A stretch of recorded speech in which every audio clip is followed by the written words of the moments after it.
ஆண்டவரும் உலக இரட்சகருமாக இயேசு கிறிஸ்துவின் இனிய நாமத்தில் ஏபிஎம் டிவி நேயர்கள் யாவருக்கும் என் அன்பின் வாழ்த்துக்கள். 7 வார்த்தைகள். கர்த்தராகிய இயேசு கிறிஸ்து சிலுவையிலே தொங்கி மரிப்பதற்கு முன்பாக 7 வார்த்தைகள் அவர் கூறியதாக வேதாகமத்திலே சொல்லப்பட்டிருக்கிறது. எந்த ஒரு மனிதனாலும் மரணத்துக்கு முன்னால் அவன் இதுவரை சொல்லாத காரியத்தை சொல்லுவது வழக்கம். சில பெரிய மனிதர்கள் சாகும் பொழுது அவர் கடைசியாக என்ன சொல்லிவிட்டு மரித்தார் என்று வினவுவார்கள்.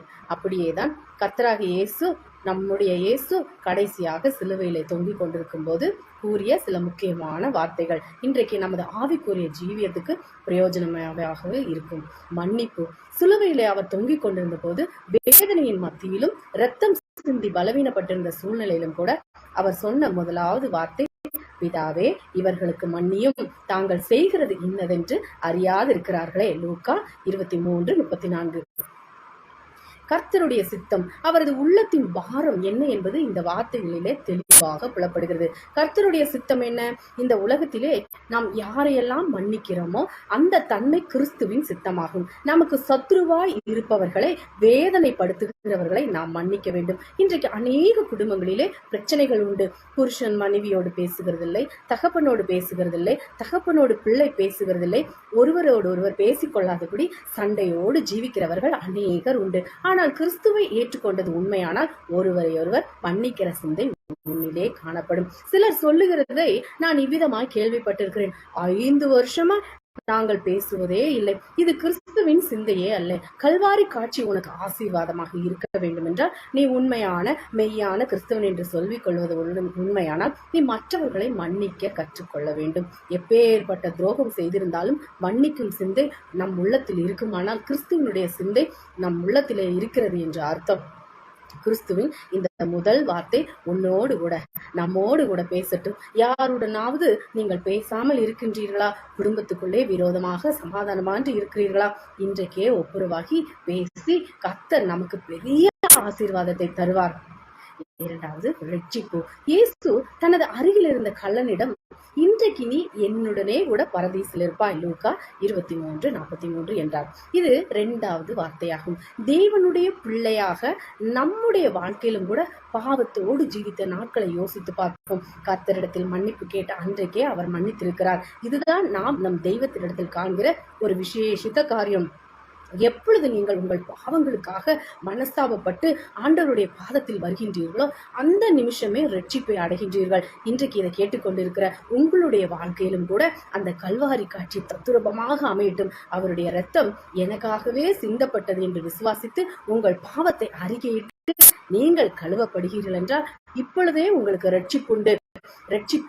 நிச்சயம் உண்டு. எத்தனை நாட்கள் நீங்கள் பாவத்தோடு வாழப்போகிறீர்கள்? எத்தனை நாட்கள் பிரச்சனையோடு வாழப்போகிறீர்கள்? நீங்கள் சந்தோஷமாய் வாழ வேண்டும் என்பதுதான் தேவனுடைய சித்தம். இன்றே நீங்கள் மன்னிப்பு கேட்பீர்களா? ஆண்டவரிடத்தில் ஒப்புரவாகுவீர்களா? உங்களுடைய பாவத்தை குறித்து நீங்கள் ஆண்டவரிடத்தில் மன்னிப்பு கேட்பீர்கள் என்றால் இப்பொழுதே உங்களுக்கு ரட்சிப்பு கிடைக்கும். உறவு. 3வது வார்த்தை, ஸ்திரீயே அதோ உன் மகன், அதோ உன் தாய் என்றார். யோவான் 19:26-27. வாழ்க்கையின் கடைசி அத்தியாயத்தை முடிக்கக்கூடிய சூழ்நிலையிலே தனது தாய்க்கும் தன்னை நம்பி வந்திருக்கிற தனது சீடனுக்கும் ஒரு உறவை ஏற்படுத்தி பேசுகிறார். வாழ்க்கையிலே மகனை நம்பி மோசம் போனேன், என்னை பெற்றவர்களை நம்பி ஏமாற்றமடைந்தேன், என் புருஷனை நம்பினேன், கைவிடப்பட்டேன் என்று துக்கத்தை அனுபவித்துக் கொண்டிருக்கிற சகோதரர்களே, உங்கள் வாழ்க்கைக்கு உறுதுணைக்கு பாத்திரமானாய் கர்த்தர் உங்கள் பக்கத்தில் நின்று கொண்டிருக்கிறார். வேதனையோடு இருந்த மரியாளுக்கு நம்பிக்கை உண்டாக்கி தந்தார். தான் மரிக்கும் போது தனது குடும்ப பொறுப்பை அவர் மறக்கவே இல்லை. தன்னுடைய தாயை கவனிக்க வேண்டிய பொறுப்புகளை ஒரு சகோதரனிடத்தில் ஒப்புவித்து பிறகே அவர் மரிப்பதை நாம் பார்க்கிறோம். இதே மாதிரி பிள்ளைகளை தம் பெற்றோரை கனப்படுத்தவும் பிள்ளைகள் தம் பெற்றோரை கவனிக்கவும் வேண்டும் என்பது மிக மிக முக்கியமான ஒரு காரியமாயிருக்கிறது. இன்றைக்கு நம்பிக்கை இழந்த உனது வாழ்க்கையிலே இயேசு நம்பிக்கை தருகிறவராயிருக்கிறார். தொடர்பு. 4வதாக, என் தேவனே ஏன் என்னை கைவிட்டீர்? மத்தேயு 27:4. 46 என்று மிகுந்த சத்தம் விட்டு தேவன் கூப்பிட்டார். கர்த்தரோடு உள்ள தொடர்பு ஒரு நிமிஷம் கூட அருந்து போகக்கூடாது என்பது தேவனுடைய சித்தமாயிருக்கிறது. நம்முடைய வாழ்க்கையிலும் கூட கர்த்தரோடு கூட உள்ள இணைப்பு ஒரு நிமிஷம் கூட அருந்து விடக்கூடாது. அந்த ஒரு நிமிஷம் இந்த உலகத்துக்காக இயேசு கைவிடப்பட்டார். ஆனால் அந்த ஒரு நிமிஷத்தை கூட அவர் தாங்கிக் கொள்ளாத முடியாதபடி என் தேவனே ஏன் என்னை கைவிட்டீர் என்று சொல்லி அவர் ஏங்குகிறதை பார்க்கிறோம். கர்த்தரோடு உள்ள அந்த உறவு நமக்கு எப்போதும் இருக்கட்டும். அவருக்கு இருந்த அந்த ஏக்கம் நமக்கும் இருக்கட்டும். கர்த்தர் நிச்சயமாய் நம்மை ஆசீர்வதிப்பார். தவிப்பு தாகமாய் இருக்கிறேன். யோவான் 19:25 5ஆவதாக இந்த வார்த்தையை கூறினார். கர்த்தருடைய இந்த தாகம் சரீரத்தில் ஏற்பட்ட தாகம் என்று எண்ணிய மக்கள் அவருக்கு குடிக்க கொடுத்தார்கள். ஆனால் அவரோ குடிக்கவில்லை என்று வேதத்தில் சொல்லப்பட்டிருக்கிறது. அவருடைய தாகம் மிகவும் வித்தியாசமான ஒரு தாகம். சமாரியா ஸ்திரீயோடு பேசிக் கொண்டிருப்பதற்கு முன்பாக தன்னுடைய சீசர்களிடத்தில் பசியாயிருக்கிறேன், அவருக்கு போஜனம் கொண்டு வந்த போது என் பசி தீர்ந்து விட்டது என்று சொன்னார். அவருடைய பசி ஆத்தும பசி. அவரது தாகத்தை தீர்க்க நமக்கு இஷ்டம் உண்டா?